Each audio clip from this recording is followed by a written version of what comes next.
Revitalize your bathroom with big savings at Lowe's. Get up to 40% off select vanities and free delivery during our bath savings event. Plus, get up to 40% off select shower heads.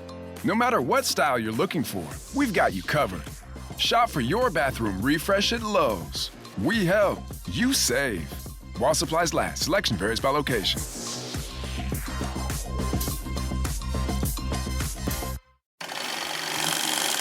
This is a Film Stories original podcast. Love this podcast? Support this show through the Acast supporter feature. It's up to you how much you give, and there's no regular commitment. Just hit the link in the show description to support now. Ryan Reynolds here from Mint Mobile. With the price of just about everything going up during inflation, we thought we'd bring our prices down. So to help us, we brought in a reverse auctioneer, which is apparently a thing. Mint Mobile Unlimited Premium Wireless. How to get 30, 30, bit to get 30, bit to get 20, 20, 20, bit to get 20, 20, bit to get 15, 15, 15, 15, just $15 a month? Sold! Give it a try at mintmobile.com/switch. $45 upfront payment equivalent to $15 per month. New customers on first 3-month plan only. Taxes and fees extra. Speed slower above 40 gigabytes. See detail.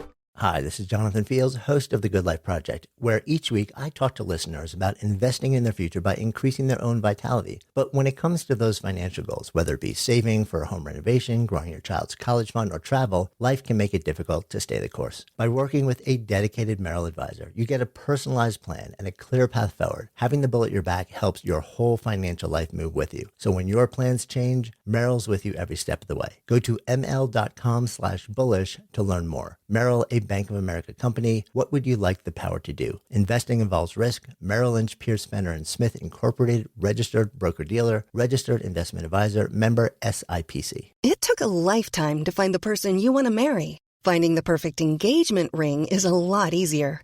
At BlueNile.com, you can find or design the ring you've always dreamed of with help from Blue Nile's jewelry experts who are on hand 24/7 to answer questions, and the ease and convenience of shopping online. For a limited time, get $50 off your purchase of $500 or more with code LISTEN at BlueNile.com. That's $50 off with code LISTEN at BlueNile.com.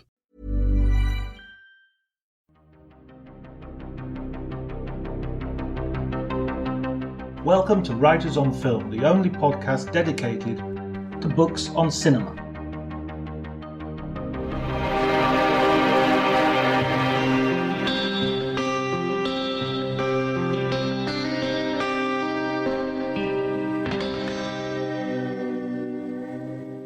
Hi everybody, my name is John Bleasdale. I'm a writer and critic on film. Today I'm going to be talking to Glenn Kenny. He's a writer whose work has appeared in many publications, including the New York Times and RogerEbert.com. He has written a book about Robert De Niro and edited a collection of essays on Star Wars. He has also just recently published Made Men, the story of Goodfellas. It's available from all good bookstores, so make sure you pick up a copy if you haven't already. Also, if you enjoy the podcast, please don't hesitate to like, subscribe, share the word generally.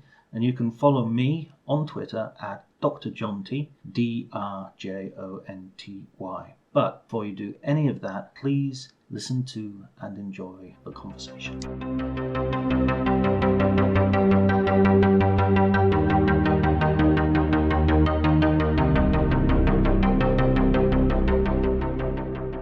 I was invited in April to go to the Paris cinema to introduce Goodfellas and sign some copies of my book, and that was exciting. That was a great show. My friend David Schwartz, who's now the programmer there for that movie theater that was rescued from non-existence by Netflix, and mostly shows Netflix movies, but they were showing Ramin Barani's White Tiger, and he had said one of the biggest influences on that film was Goodfellas. So he asked that they screen Goodfellas on the same day that they screened White Tiger, along with Pushcart Man and Chop Shop. So we screened at noon that day. I introduced the film and signed some books and saw some people, including the filmmaker and one-time Scorsese video archivist Gina Telleroli and a student of mine. And it was very nicely spaced out. And then, it was thrilling to see the movie. I'd seen it so many times while researching my book, Made Men, the story of Goodfellas, but I hadn't seen it on a proper cinema screen in quite some time. And I found myself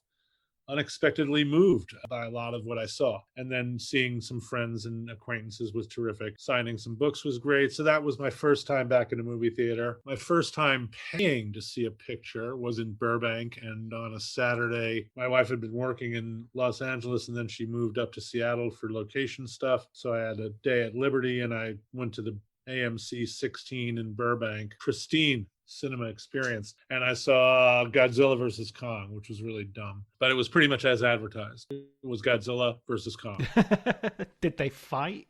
They did fight. And there, the director says, well, my vision for Godzilla versus Kong is not going to be some, indefinite thing.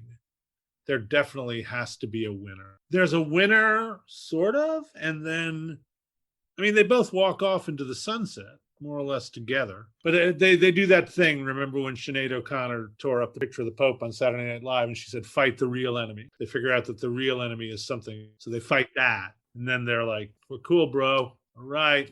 And then they do their respective things. It was dumb. But it was nice to be in the cinema again. And then I saw a press screening last week at the Film Forum. I haven't been to Film Forum in 14 months, at least. But good to be back. Saw a press screening of La Piscine, the Jacques Deray film from 1969. That's been very nicely restored and is a very interesting picture that I'm reviewing in the New York Times. It'll be appearing on Thursday the 13th or Friday the 14th. Interestingly, today, the 11th, when we're recording this conversation, is indeed May the 11th, and that's the day in the film Goodfellas in which Henry finally gets arrested at the end of a paranoid day of snorting cocaine and making an elaborate meal. Well, that's why I calendared it. I did it on purpose, you see. There you go. I thought it was something of a coincidence. I'd like to talk a little bit about how you got into writing about movies and then how you went from being a critic, well, which you still are, obviously, but how you decided to take the step and write books as well. I was talking about this with my class the other day. I teach language of film at NYU. As a kid, I wasn't really well socialized. Let's just put it that way. There's certain respects in which I'm probably still not entirely well socialized. I'm 61 years old, and I still wear Famous Monsters t-shirts. So there's something wrong. So I went to the movies a lot. Movies were a form of escape. I wasn't interested in seeing myself in films. Of course, as a white guy, I could always take that privilege, such as it is, if I wanted to. But that wasn't my main interest in films. My main interest in films was just sort of getting out of the world that I was in, which led me to great enthusiasm for horror films. I was interested, although I didn't know it at the time because I was too young to know it, but I was interested in what the surrealists called the derangement of the senses. That's what I wanted out of movies. So I was very attuned to horror films. I remember very vividly being 10 years old and seeing Night of the Living Dead. That was kind of a formative experience. And I started reading film criticism relatively early on. I had two books that were very important to me. One was P.E. Salas Gomez's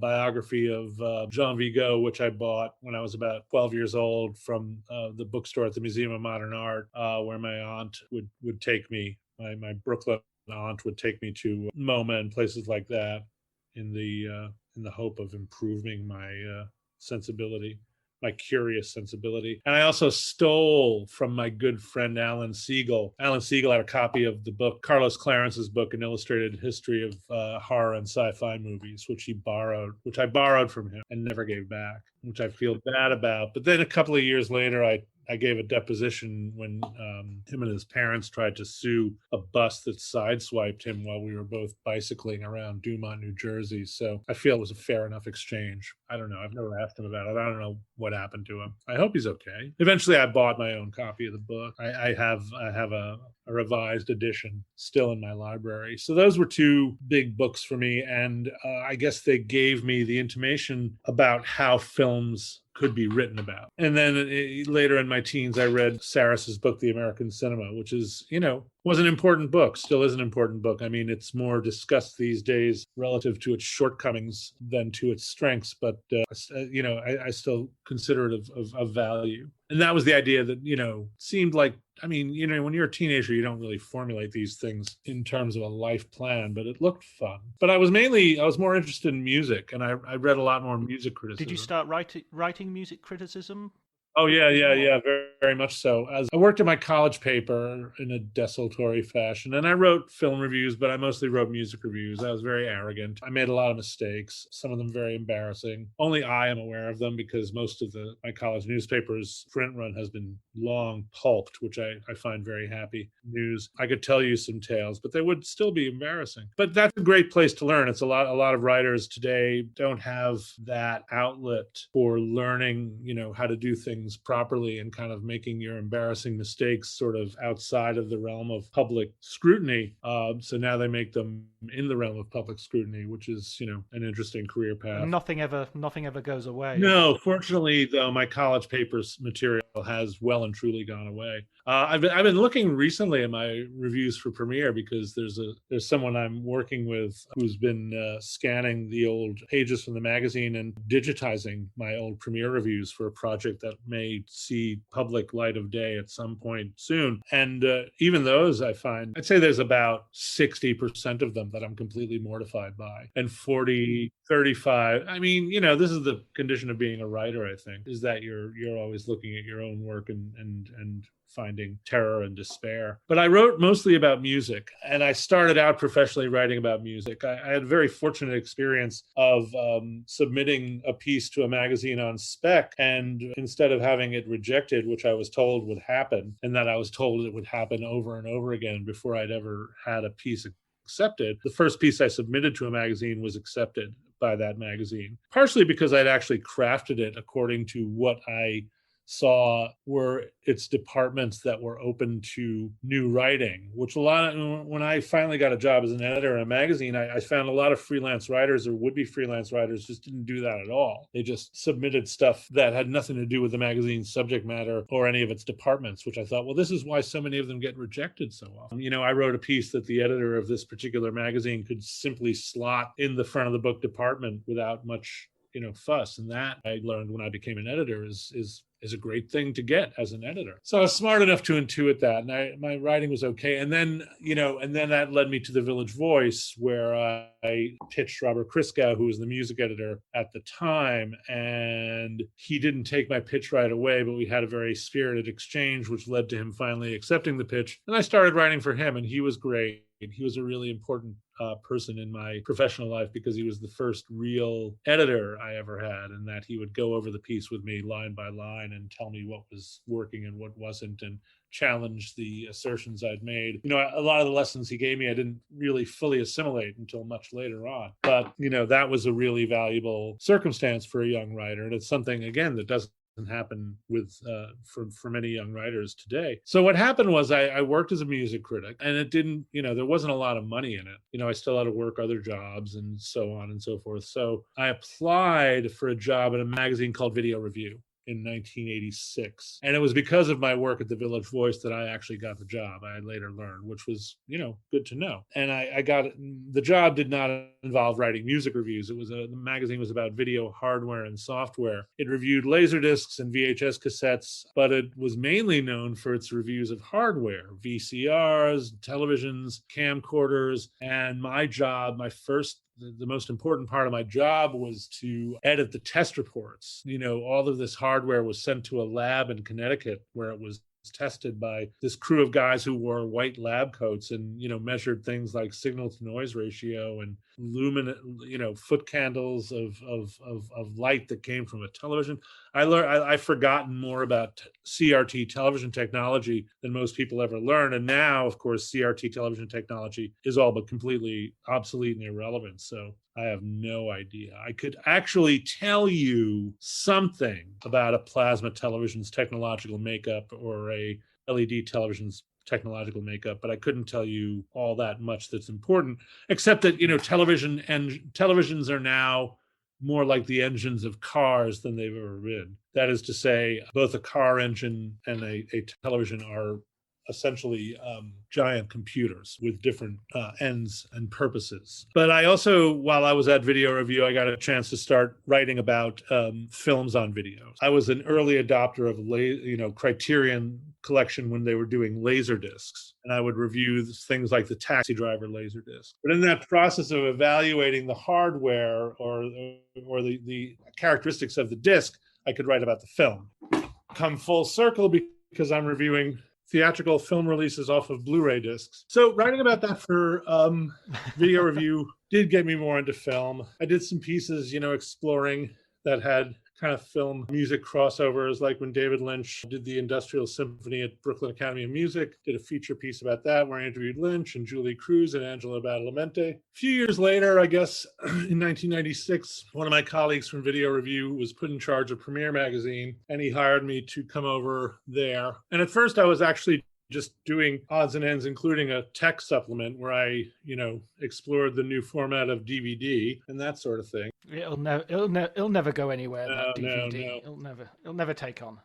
Well, actually, what did we write about? We wrote about the difficulties of video compression and how it wasn't quite there yet. When you had early DVDs, the basis of the DVD format was something called MPEG-4, which I saw demonstrated in Japan in the late 80s. And it looked terrible. It looked like early TiVo. We used to joke about how the recordings on TiVo were basically reduced the content to sock puppet theater. And by the time DVD came out in the mid-90s, they had certainly refined it to a large extent. But because the visual information had to be very severely compressed, you would see a lot of interesting anomalies. And those were especially prominent when you had direct lighting sources within the frame. So one of the earliest DVDs was of Friedkin's The Exorcist. And when you looked at, say, the subway scene, and there's the oncoming train, the headlights of the actual subway look very weird. So you would look at these discs with an eye to what worked and what didn't, and where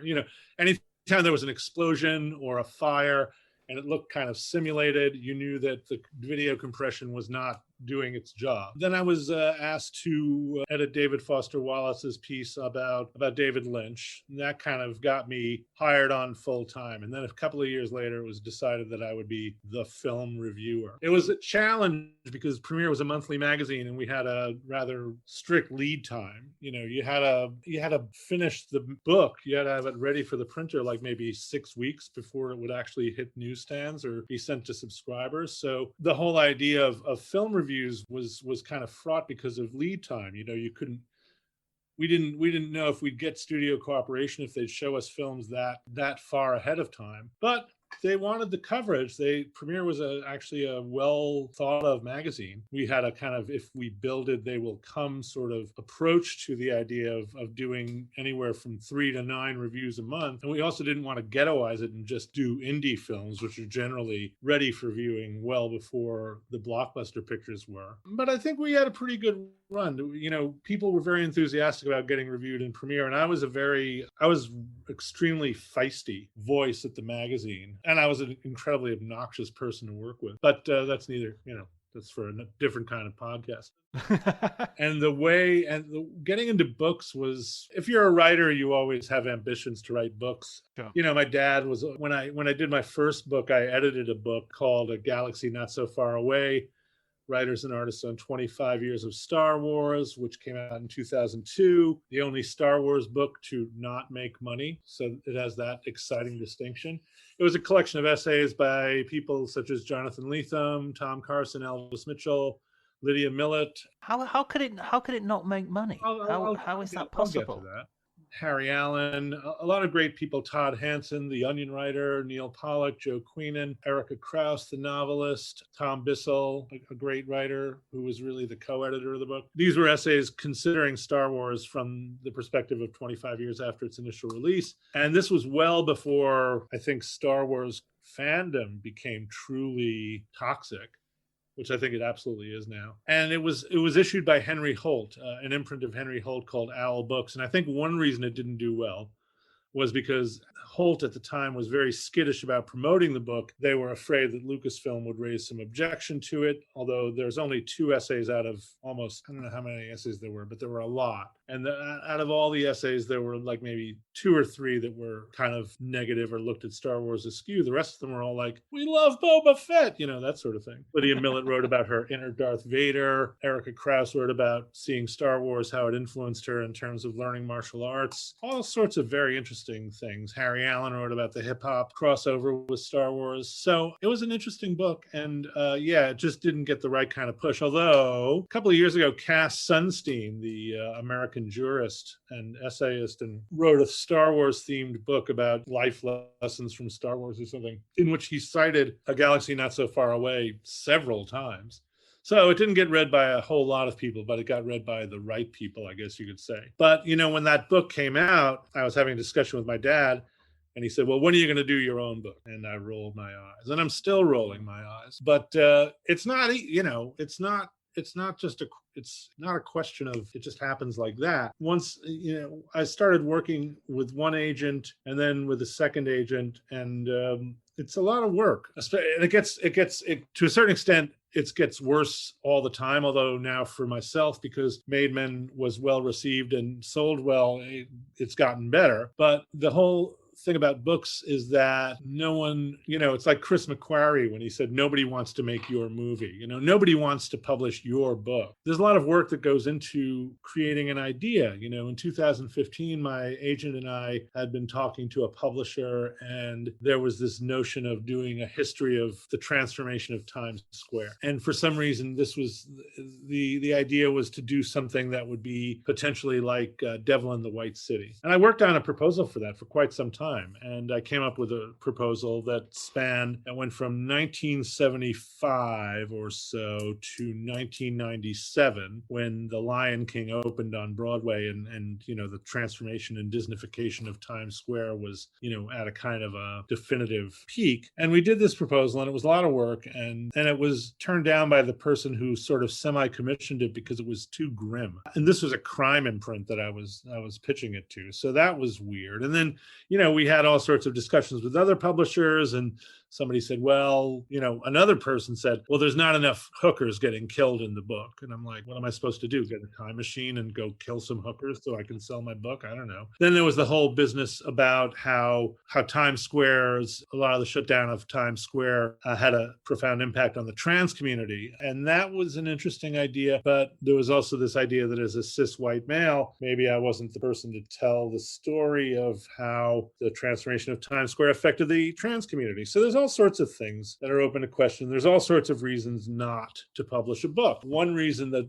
Made Men didn't get picked up in 2016 or so, but there was another making of book. I had done Made Men. I had done a proposal for Made Men, and again, this was something you do for no money. In 2014, it made the rounds of publishers, and everybody said, oh, this book's going to be great. We wish Glenn the best of luck. We're not going to do it. Because that year there had been another making of book that was, that in winter of 2014, early winter of 2014, another making of book that was very highly anticipated and very largely bruited came out and was a complete sales flop. So at that point, making of books were just taboo. 4 years after the fact, my publisher, my agent said, I'm working with an editor now who's more open to this sort of thing. Why don't you dust off the proposal for the Goodfellas book, which at the time was called Everything Was for the Taking, a line of dialogue from the film and not deemed eventually the most catchy title for the marketing department. Why don't you dust that off and then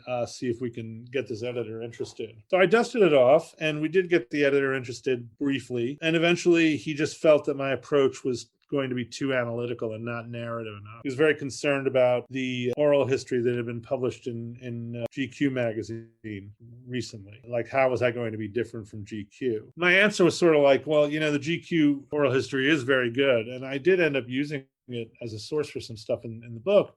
But, like so many oral histories, it has a tendency to go in the direction of the SNL sketch that Chris Farley used to do, the Chris Farley show, where, a real life celebrity would show up and Chris Farley would say, and even at one point, Martin Scorsese himself, remember that scene in Goodfellas where such and such happened? And Scorsese would go, yes, You go, that was great.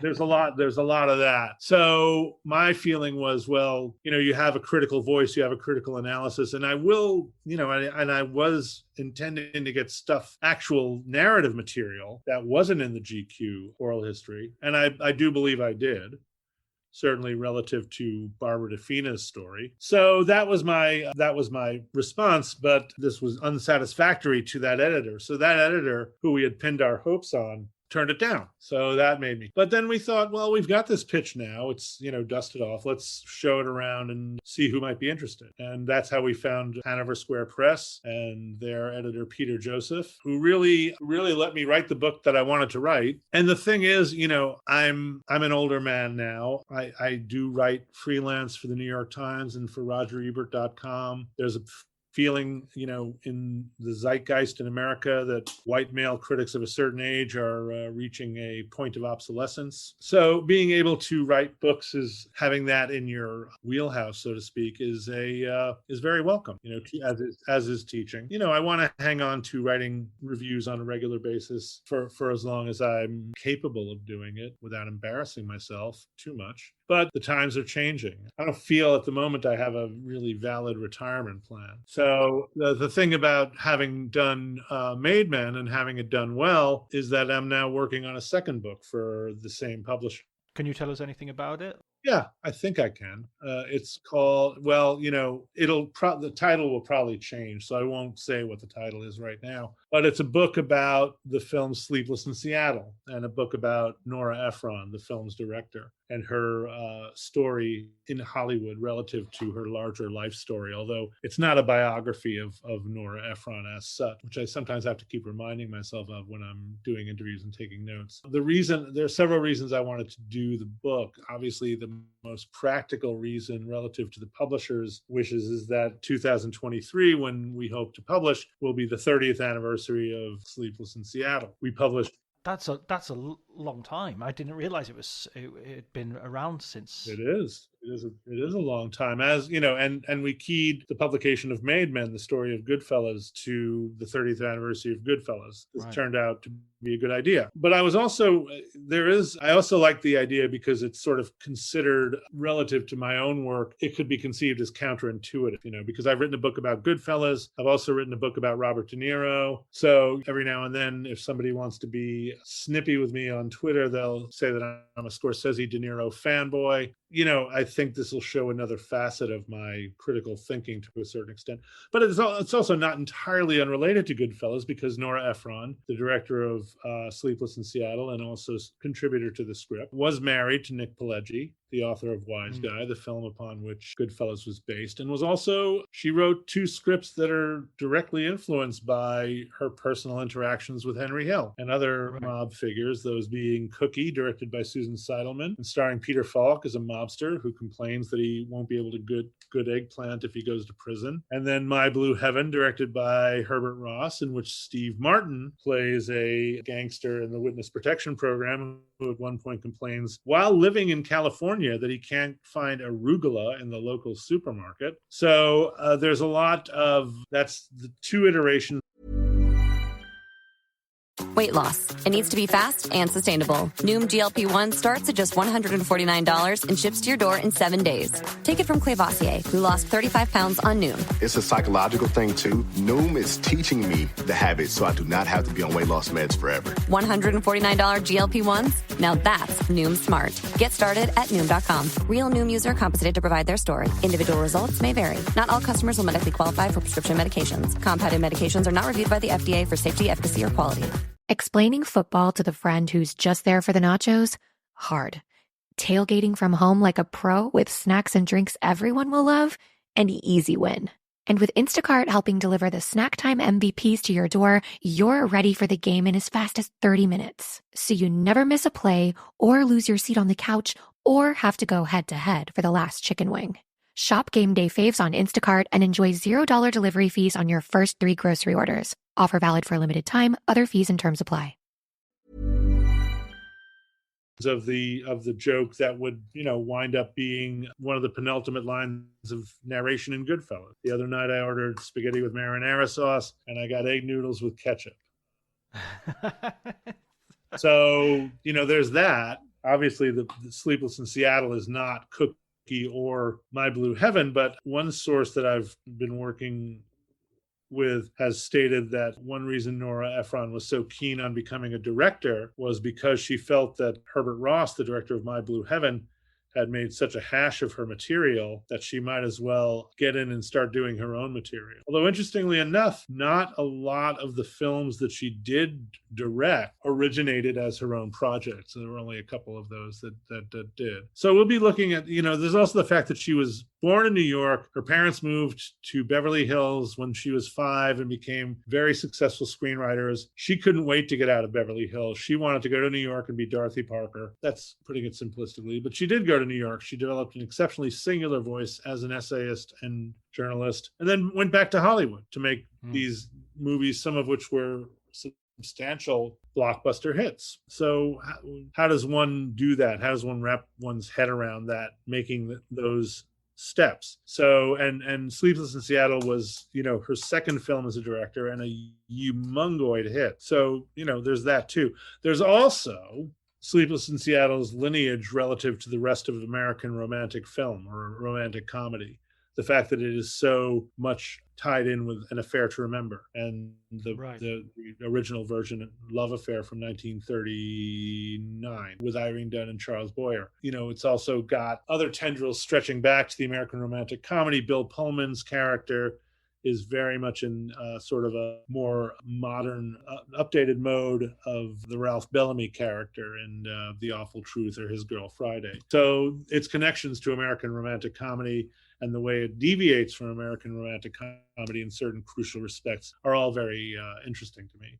How do you sort of decide on, because you have to devote a significant part of your life to one film if you're going to do a making of book like Maids Men and Sleepers in Seattle. How does the film find you, or do you consciously go through a list of films you want to do, or is it just a mixture of that and commercial, what the publisher wants? The first film book I wanted to do, and this was something I worked on with the agent I had before the one I have today, but we wanted to, and it was definitely the suggestion of the agent, was a Scarface book, a Brian De Palma Scarface. We tried several configurations for a proposal for that, and it didn't sell for reasons that I'm not quite sure, but it probably would have been a nightmare if it had sold, because I think that I admire Brian De Palma as a director very much, but I feel like he would have been a difficult person to deal with relative to a project like this. I interviewed him very early on in my own journalistic career, and it was for a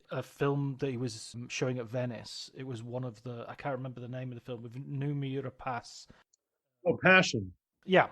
And I said, "Oh, is it great for you to release this movie in Venice, the home of the Giallo? Dario Argento and the Giallo and everything." And he said, "Oh, I've never seen a Giallo. I don't know what they are." I'm sure that's not true. I'm sure you're aware of what they are. At the very least, it just felt like there was a sort of moment of sort of challenge of sort of, are you going to call me on this? Or are you? Yeah, he doesn't like being. I think he doesn't like being led. Is one interesting quirk. But yeah, so the idea of doing a making of book has always kind of within the scope of what kind of film books are actually marketable today. And making of books, despite that one hiccup in 2014, actually are becoming increasingly marketable, it seems.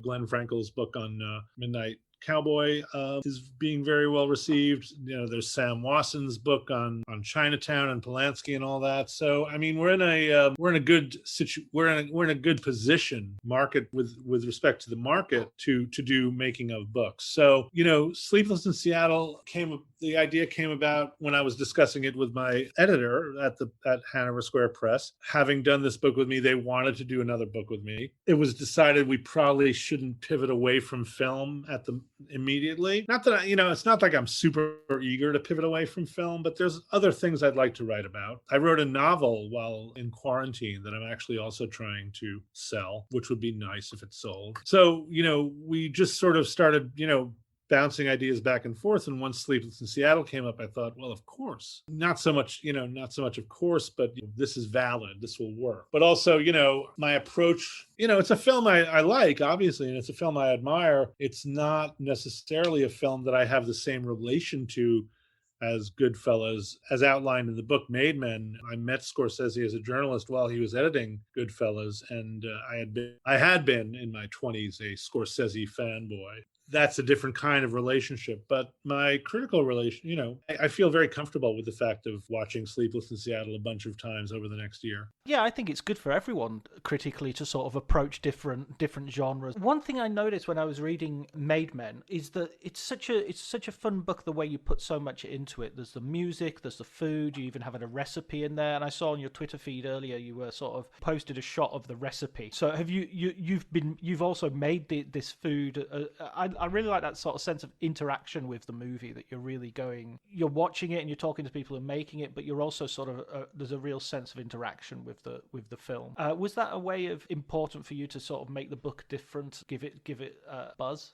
Yeah, I mean, it was one of those things where I was going to use my own relationship to the movie throughout. It had been decided that my meeting with Scorsese in 1989 would open the book, so it would have a kind of a personal perspective. But then again, it's one of those things where I guess people have told me this, and I'm aware of it to a certain extent, but one of the things that I like to do as a critic is make connections. In my mind, I do have a lot of places where my mind and my knowledge can go, where I can draw connections to things. So, when I talk about the music in the film, I'm not just going to talk about X, Y, and, this song is here, this song is there. I'm going to talk about what doo-wop music actually is and what doo-wop music actually means. And what's the meaning of doo-wop music to someone like Scorsese? It's a black form that was, embraced by whites and adopted by whites, and to a certain extent corrupted by whites in the same way that late, R&B turned into rock and roll and was kind of pasteurized, to say the least, by Pat Boone. And so I'm going to talk about that because it does have meaning in terms of how the music is used in the film. Even Scorsese talks about at the end of the film, when things are going bad for the Goodfellas, that the doo-wop that's used in those scenes is entering its decadent phase. How do you know what he means by that? I mean, you can just accept it at face value, but it's fun for me to kind of walk the reader through just what he means by that. So, that's going to happen. I'm going to talk about Layla. I'm not going to talk about just Layla being, this signpost of dad rock. I'm going to talk about Jim Gordon, the guy who composed the piano coda and his own schizophrenia and the fact that he's in jail for murdering his mother. These are things that are, to me, they don't have a direct relation to the film, but these circumstances have a resonance that is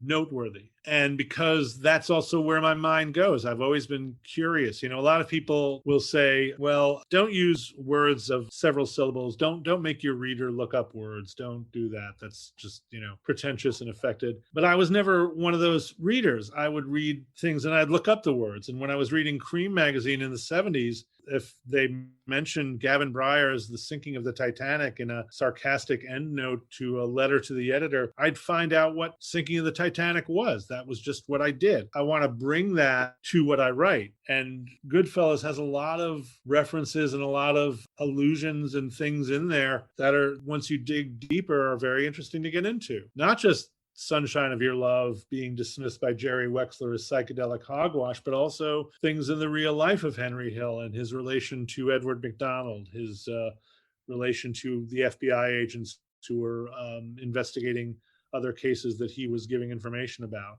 All that stuff to me is like, okay, this is fascinating. And it has something to do with the film.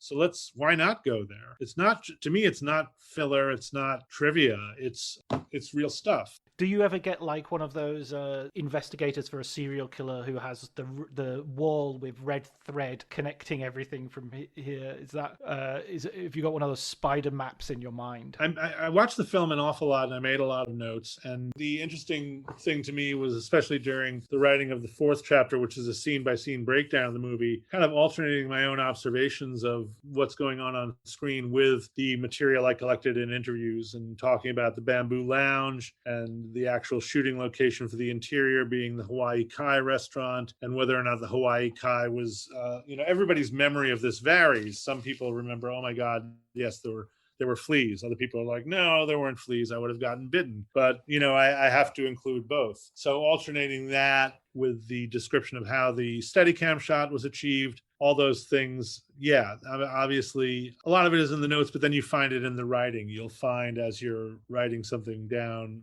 an ideal place to say, oh, okay. And here's where I can talk about the fleas or something. When you met Scorsese, you had no sort of inkling that you were going to write this book, or it was 1989? No way. No. I mean, the film hadn't even come out at that point, obviously, because he was just making it. But it was very convenient when I started doing the book, for sure. But I'm sorry, I cut off your question. It sounds like. I mean, you mentioned earlier that you're a big fanboy, a big admirer of Scorsese. We actually need a sort of a noun for people who like Scorsese. We're not going to get one today, I guess. But what drew you to Scorsese as a filmmaker, and is he your sort of, is he up there at the top of your pantheon? Oh, sure. I mean, he's not the only filmmaker I revere. Where do you want me to start? Mizoguchi, Wells, Claire Denis. There's plenty in my pantheon. He's definitely in them, and he certainly was influential early on. A lot of the stuff that you get as a critic, it's all contingent on what you're able to see. And as a teenager and as a kid growing up, I didn't get into New York. I only started going into New York when I was like 12 or 13, and at that point, I was mainly interested in Buñuel, so I saw things like The Discreet Charm of the Bourgeoisie. So Buñuel, he's a big one. Scorsese's films played close to where I lived. And also, I'm partially Italian-American. I was raised in Fort Lee, New Jersey. So when you're 13 or 14 and you see something like Mean Streets and the opening with Be My Baby and the home movies, and you're like, oh, okay, wait, I know these people. These are relatives of mine. So that hooked you in for sure. I don't have relatives in the mafia that I know of. There are, at certain funerals years ago, I've been told, oh yeah, that one. They're not people I was ever very close with. I don't consider it romantic to have relatives who are criminals, but I've been a criminal. It's not romantic. But Wait. Back up. I've done criminal things.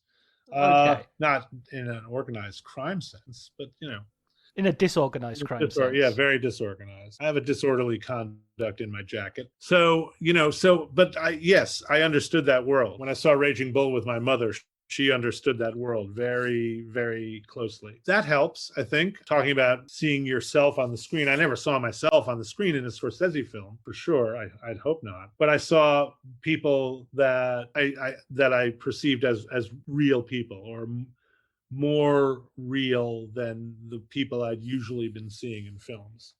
But also I like the dynamism of the filmmaking. I like the music. The performances were extremely vivid, obviously. So, I mean, there's a lot in, Scorsese is not to everyone's taste, but you can't say that he does not make distinctive films, and that they don't have a very particular point of view. And that point of view was different than a lot of the stuff that you'd see in Hollywood's films. When you think about the people that he came up with in Hollywood during the Easy Riders, Raging Bull, what is called the Easy Riders, Raging Bulls era, he has, in a sense, the most particular style. Spielberg has a particular style that is harder to pin down than Scorsese's. But with Scorsese, you have certain aspects of like the use of slow motion in a shot and things like that. Spielberg has a lot of stuff that's a signal idea of his style, but the most prominent thing is something that's kind of hard to pin down, but that Hitchcock really pinned down when he talked about Spielberg getting rid of the proscenium. But Coppola, you have to work pretty hard to nail down his style, and it does change. There are shifts in it from film to film. Bogdanovich, very classical style. Scorsese is someone who you can kind of, who like Hitchcock, who like Wells, you can kind of look at his films and say, oh, okay, Scorsese. And even people who imitate Scorsese don't do it well enough to the extent that you'd mistake them for a Scorsese film. So that's certainly significant, I'd say. Yeah, I was just thinking about people who imitate Scorsese. I suppose what was the name of the film? With Bradley Cooper and Christian Bale. Disaster. American Jungle, American Folly. American Hustle. Hustle, yes. Which, I mean, to tell you the truth, that's one of my bête noirs, is the use of American in the title. It just sort of like seems such a lazy... There have been good movies with American in the title, but you're already 5 points down on my personal scorecard. How did you find? You just said you wrote a novel during the lockdown. How did you find that process? I mean, obviously extremely different from writing a book about film, but it's also still sitting there, banging out the words. Yeah, it was weird. Well, I mean, this is the third novel I've written, and hopefully this one will get published. The first novel I wrote was rejected in a very unusual way by most of the people who rejected it. It was one of those things that just sort of, there was a precipitating incident in my actual life during the COVID semi-quarantine that kind of kicked off this. Yeah. So the first novel I wrote was rejected in a very kind way by many people who liked it very much. It was a thriller. They liked it very much, and they all said that they'd be killed if they published it, which is a weird way of being rejected. And things have only gotten worse for that novel. So we may be a long way from seeing that one get published. And the second one, different reaction, certain things. But this one just sort of, I think as Paul Schrader put it about his writing Taxi Driver, he said the movie sprung out of my mind like an animal. And that was kind of what happened with this novel, which is a relatively short novel, about the length of The Great Gatsby. It's about 50,000 words. There was a precipitating incident, and all of a sudden I thought, aha. And it was one of those things, I don't want to get into it too specifically because I feel like it could be published and it could be commercial. There were points during which I was writing it that I thought, oh my God, which is actually always a really good feeling. If you're afraid of what you're writing, you may be onto something, or you may be onto being unpublishable. But it was one of those things where, obviously the whole thing didn't download into my brain, but I saw the beginning and I saw the ending, and as I began writing it, I saw the ways that I could make the structural connections that would make it an actual story. The story is interesting because it's kind of the same structure as Clockwork Orange, specifically Kubrick's adaptation of Clockwork Orange, that there's specific incidents that happen to Alex among specific people. Then he's put in prison and given the Ludovico treatment. And then the cycle starts again, and he has specific incidents with the same specific people in this different context. And that's essentially the structure of the novel relative to the protagonist's childhood and adulthood. So that was fun.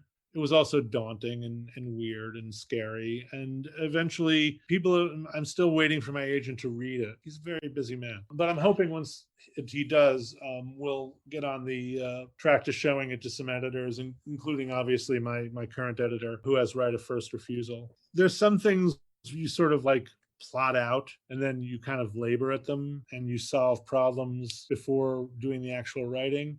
And in this case, it was just one of those things where it was like, I just knew what it was going to be. And I knew it was going to be relatively short within that neighborhood of writing. I won't say it was easy, but it was something that, I was able to do in a relatively fast amount of time.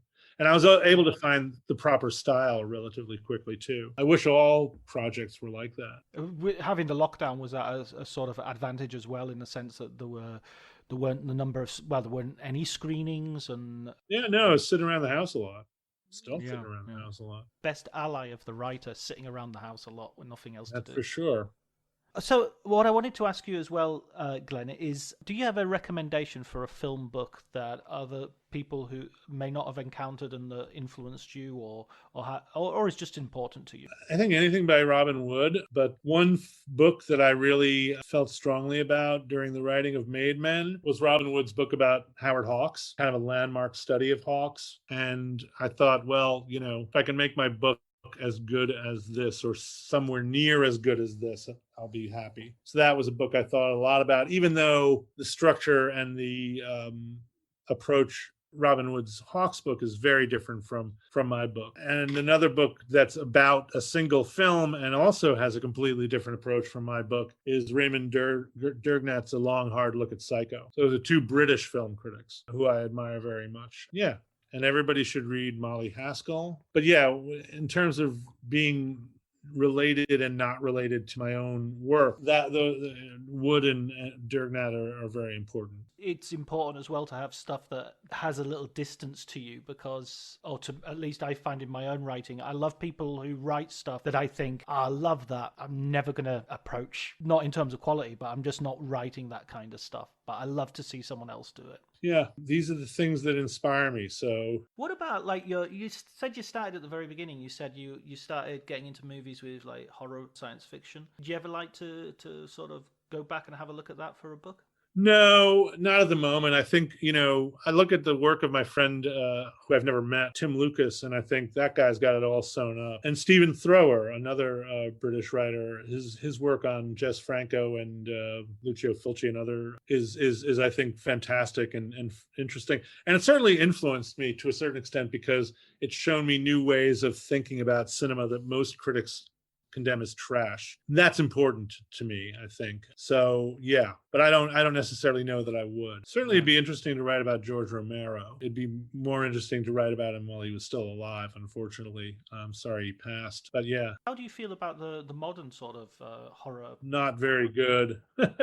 It's one of those things where I don't want to seem like a nostalgist, but I think I can't relate to things like the Saw movies. I think they're just completely kind of self-conscious trash exercises in scab picking. I actually like Eli Roth's movies better than those. I have an old friend who I grew up with, who I watched all these movies with, Night of the Living Dead and so on and so forth. And for a long time, he worked at a video store. People would check out these latter-day horror movies and they'd ask him what he thinks, and he's like, what is the matter with you? You don't like horror movies? He said, I do like horror movies. I just don't like the way they make them now. Actually, there are some that are good. There are The Deeper You Dig, I think, is an excellent contemporary horror movie made by the Addams family. Not the Charles Addams family, but another family of regional filmmakers named Addams without the second D.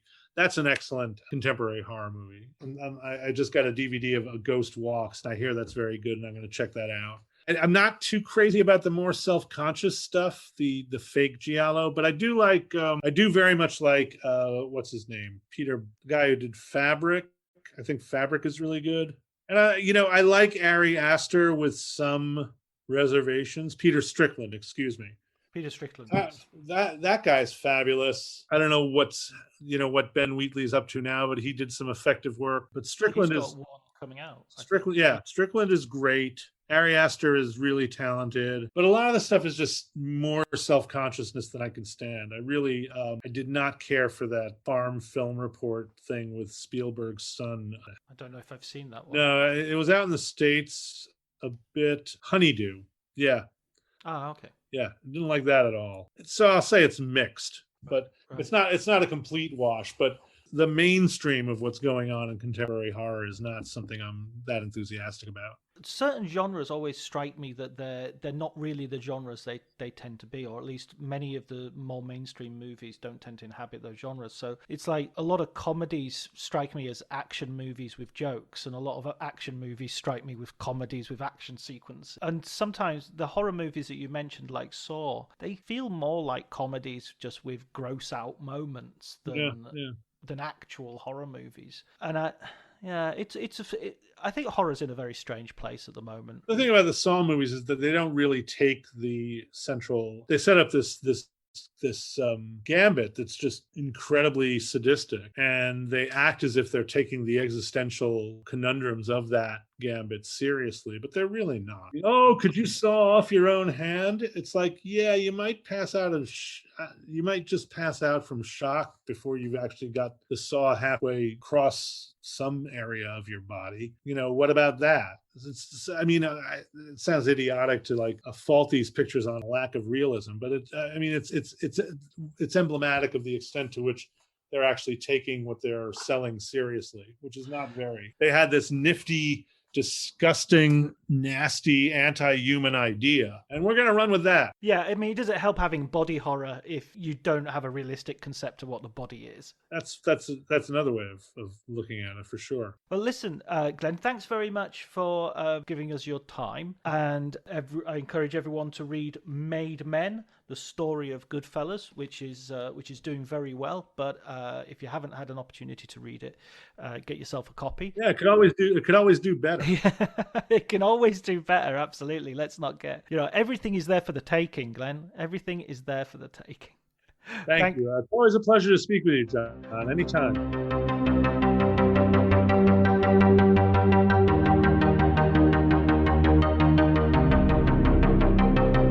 Okay, that was our conversation with me and Glenn. I hope you enjoyed it.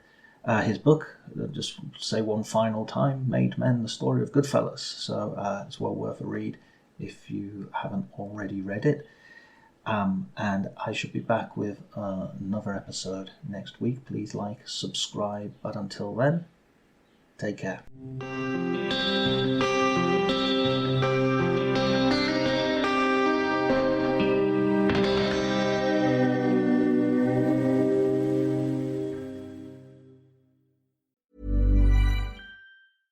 If there's one thing that my family and friends know me for, it's being an amazing gift giver.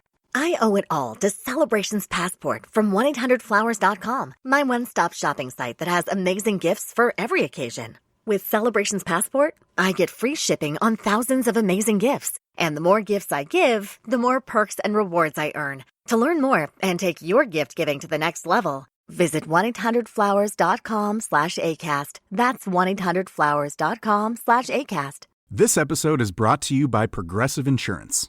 Fiscally responsible, financial geniuses, monetary magicians. These are things people say about drivers who switch their car insurance to Progressive and save hundreds. Visit Progressive.com to see if you could save. Progressive Casualty Insurance Company and Affiliates. Potential savings will vary, not available in all states or situations. My dad works in B2B marketing. He came by my school for career day and said he was a big ROAS man. Then he told everyone how much he loved calculating his return on ad spend.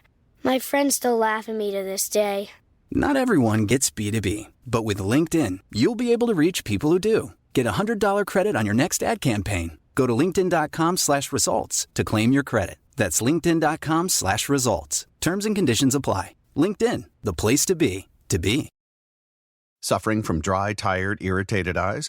Don't let dry eyes win. Use Systane Pro. It hydrates, restores, and protects dry eyes for up to 12 hours. Systane Pro. Triple action dry eye relief.